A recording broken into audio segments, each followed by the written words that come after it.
from Isaiah Mylan. What's the 12-month revenue projection from the international bank deal? Unfortunately, I can't disclose that. We expect it to be very large, and the exact number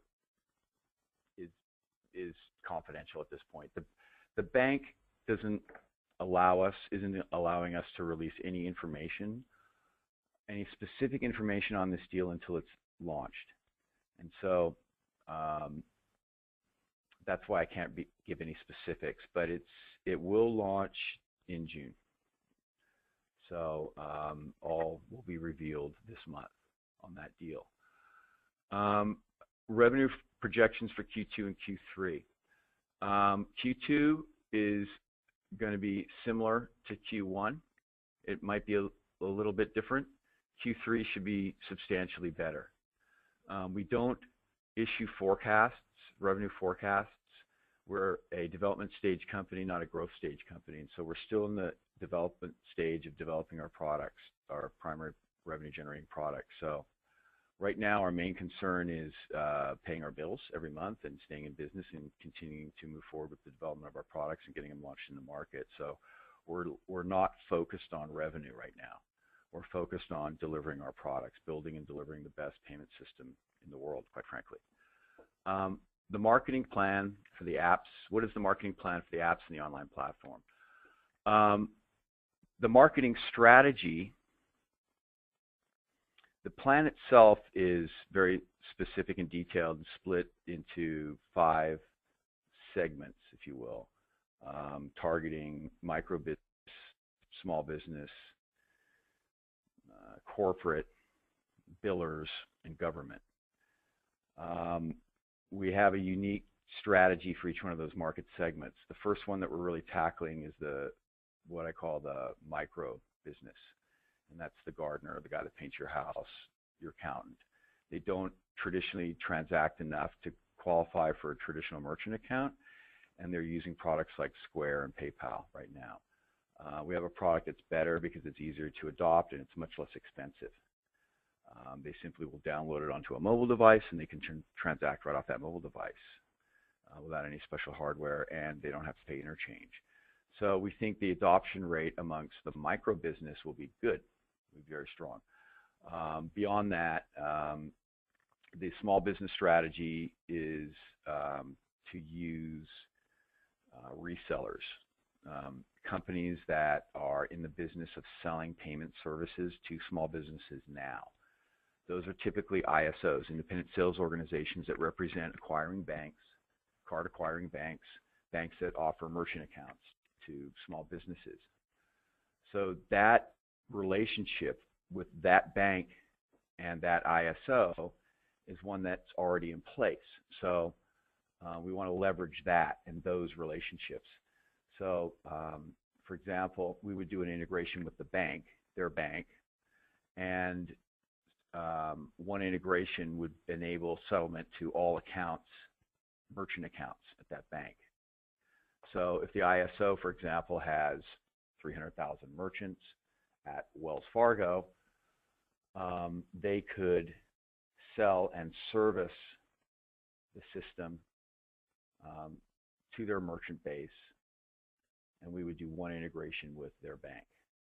And so that's how that would work. And so that's our goal. So we're targeting selling our product to ISOs and banks for small business. Big business, we sell direct. Enterprise, we sell direct. We also allow our partners to sell direct. And government, we're going to use partners. So people that sell to government. So that's basically the marketing plan. We're going to employ a large number of techniques, including social media. We're starting search engine optimization right now. We're registering keywords. We've registered new URLs. We're preparing to drive business to our website, drive volume to our website. And we have some other tricks up our sleeves too that'll be coming down the pipe. I'm moving on. Have I talked to Bill Gates? I don't know if I've answered that one yet because I answered it before. No, I haven't talked to Bill Gates. I'd like to talk to Bill Gates. Bill and Melinda Gates Foundation is interested in the type of thing that we're doing in Africa. I know that, so I assume that's why that question was there. Okay, why is Psionic and VX Gateway still not live? Good question. VX Gateway, I really don't know. I'm ready to write them off, to be perfectly honest with you. Psionic, on the other hand, is a really, really good deal, and that's going to happen.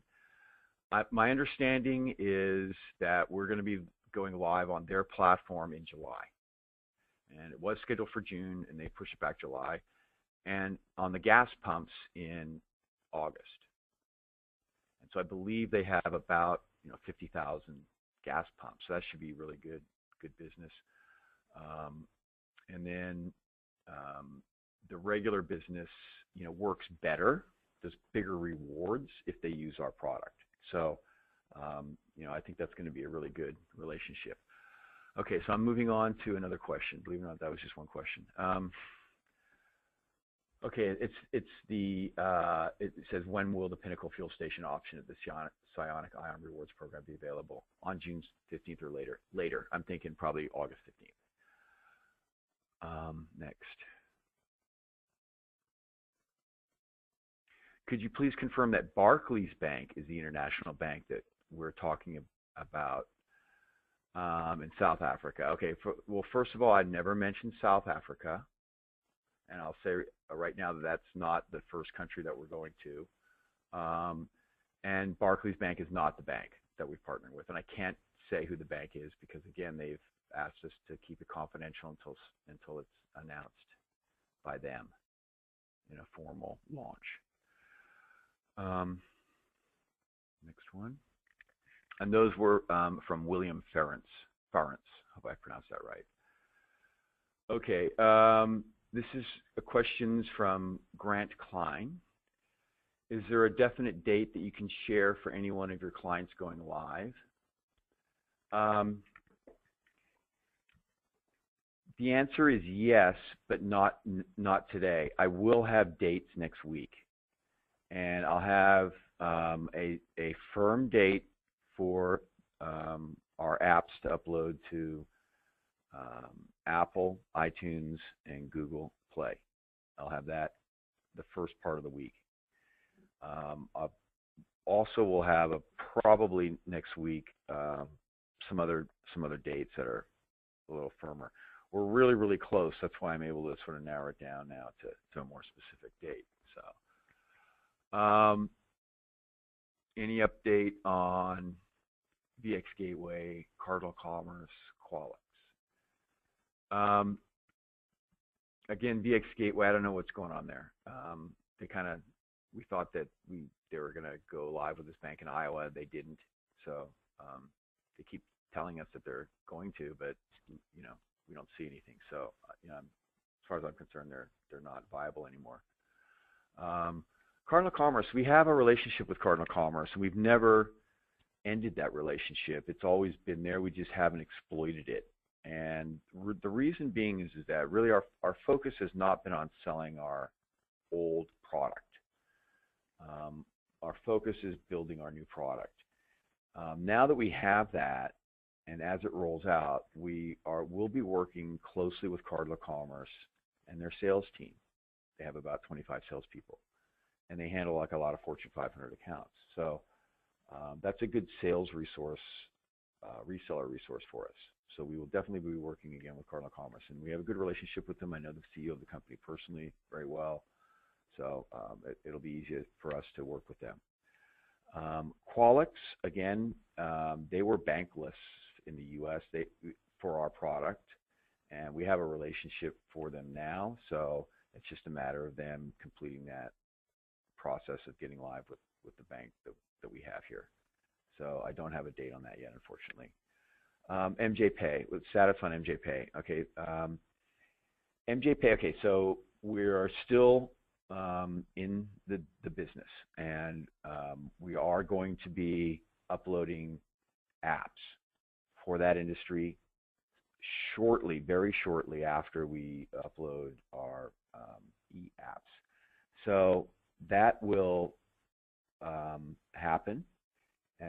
We don't yet have a contracted bank for that app. So that has to really happen before that product is viable. And the banking industry, for whatever reason, has sort of reversed themselves a little bit and are receding. And some of the banks that we were talking to pulled out. So we kind of were spending a lot of time there, and we were losing a little bit. I don't want to say losing, but it was a distraction from our core focus. So we decided to sort of put it on the sideline until we launched, and then immediately after that, pursue getting the MJ Space operational. Once that's operational, we will spin it off to shareholders. And I believe that's going to be a good dividend for shareholders, because I don't think it'll have a negative impact on MyECheck stock at all. Or at least I believe it'll have minimal impact on our stock, yet it'll be a whole new company that'll have a whole new valuation. And of course, shareholders can sell stock or keep it or whatever. Is MYEC involved with the Avidya Bank app? I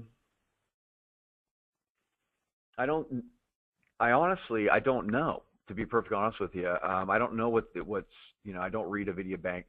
Honestly, it's a relatively new relationship.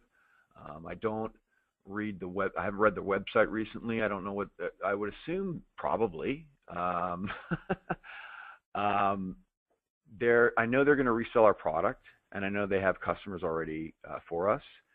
And I know that we're doing more and more in-depth integrations with them for a variety. We have a variety of different types of accounts there.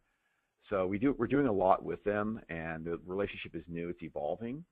I don't think we're part of their app that you download and it enables you to access your bank account and that type of thing. We're not part of that. But if they're announcing a new payment product, it's probably us. Okay, I'm moving on.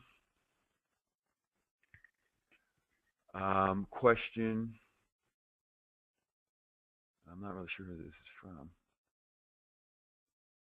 Oh, MyECheck investor at Gmail. Okay, they wanted Jim Fancher to address this question, but he's tied up in a meeting, so I'll try to do my best Jim Fancher imitation. Why did Seargate allow MyECheck to purchase their company?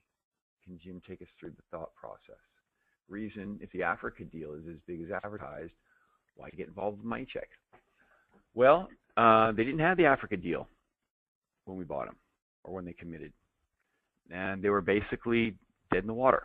Of course, Jim wouldn't answer it that way, but I am. And but they had phenomenal technology. The deal was pending, but it had been pending for some time, and it sort of moved off first base after we acquired the company. So that's kind of what happened there. So it was an opportunity that became reality after we made the deal. Okay, let me see. Do we have? Okay, do you have any plans to go after major subscription services like Xbox Live, PlayStation Plus, Nintendo, the gaming industry whole? Yeah, that's a primary target market for us. That's what I call billers, and that's a whole category of people that do recurring billing that we have the best product for. The reason it's the best product is it's the safest, fastest, lowest cost method for automatic payments, and it works with everybody that has a checking account. It's pennies relative, it costs 25 cents or less, and it's safer and faster. So yeah, they're primary targets. But that's we had talked to who was it, Blizzard Entertainment at some point previously. They're a great example of that type of business. So yeah, that's a primary target market for us. And that's really just for the check engine, the processing engine piece. Do I like the movie Caddyshack? Yeah, it's a great movie. Will you be in Africa for the launch? If so, when are you planning to go to Africa? Yes, I'm planning to go to Africa in a few weeks. And I don't know if it'll be there exactly, at the launch or slightly after the launch, but I've been invited, and I'm getting a visa right now. Which countries in Africa will be using the system? I can't mention any countries' names. We're going into one of the larger countries first. Again, it's not South Africa. And our bank partner is going to roll it out to 18 countries in Africa. Is MoneyCheck involved with the cardless cash ATM model in the US or Africa? Yes, we are. That's a big, big blow to the card industry. When you can use your mobile phone to interact with an ATM, put money in, take money out, and move money around once it's in there on our system, that's basically what they're doing in Africa. You can also send money from email. We also have the social media payments as well. So that's really the model for Africa. And we are moving in that direction here too. How does the system work for P2P transfers? Okay, so system eliminating people. Okay, P2P transfers are complicated are more complicated than consumer to business because it is more susceptible to money laundering. Therefore, it's considered open loop, and you have to have money transmitter licenses or have an operator operating a system that has money transmitter licenses. Currently, we don't have that. So the product that we're launching with, that we're uploading, will be a consumer to business model. So if the individual can qualify under the business application, then they can receive payments. Otherwise, you can only send payments on the first launch. What we're doing is we're rolling out our app. It's really a mobile commerce system, and the app is merely a gateway to it, if you will. But the mobile commerce system will be launched this year in 3 stages. The first stage will have what I've just mentioned, essentially a wallet function. So consumers will be able to register for an account. Businesses will be able to register for an account. Consumers will be able to load money into a wallet, or they'll be able to move money from their bank account to a merchant, and the merchant will be able to accept money, from the wallet or from a consumer bank account. So that's essentially what we're launching with, and then it'll have a basic rewards program. It'll be essentially a discount, and it'll be configurable by the merchant. So the merchant will be able to configure a discount off the price of the purchase for the consumer to adopt the technology. So that's the driver to get consumers to download and register the app, is that they're going to save money on their purchases. There's no cost for this rewards program, and there's really very little cost for the transaction relative to what they would be paying a card company. So they should be able to give substantial rewards in excess of what other rewards programs are capable of giving. So that's part of the marketing strategy as well, is give away a really great rewards program, which we're building. No cost of the program itself, so all of that can be rebated back to consumers to drive usage of our transaction engine. Moving on, we will have P2P in the future, in future iterations, launches, versions, upgrades. Hang on a second, I'm trying to juggle this screen. Read these. Licensing with Itonis.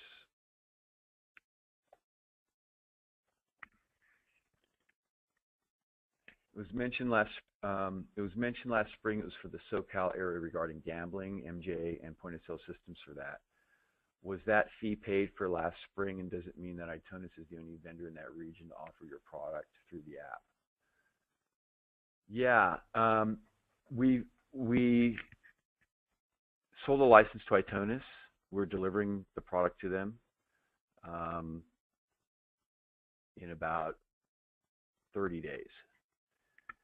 And it will be, they actually have a bank.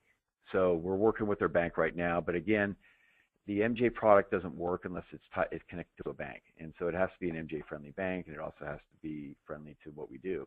So that's been challenging to get that bank. So they needed to have their own bank relationship as a licensee. We believe we have that, but we don't know for sure yet. So again, it's still a little bit up in the air. We have the app ready to go as soon as their bank is ready. Fantasy Grudge will operate off of our bank relationship. It doesn't need a separate, and we will do another agreement with Itonis to facilitate sort of a reseller relationship there for that deal. I think we've already done that actually. All things are coming together in June. Okay, so I hope I answered that question. I haven't really thought much about Itonis because it's been a little bit on the back burner, as I mentioned, as we've been focusing on our primary app. Okay, I think I've already read all these ones. Okay, it says, okay, SEC, what is the status of the Form 10 SEC application? What outcome and when do you expect from that application? Okay, so we filed the application. We closed on Seargate. We thought that Seargate had audited financials that were satisfactory for the SEC. Let me put it to you this way: if I did something in this quarter, and I'm fully reporting with the SEC, it's typically not reportable until the next quarter. So we were under the impression that the audited financials that Seargate does have, that were our audited Israeli standards, were sufficient for the SEC for this Form 10, for the purpose of this Form 10, and that we would give fully audited next quarter. So that was what the advice that we had, and that's what we were pursuing. However, the SEC told us no, they needed fully audited financials from Seargate to their standards. And so we attempted to get that done. We were unable to get it done.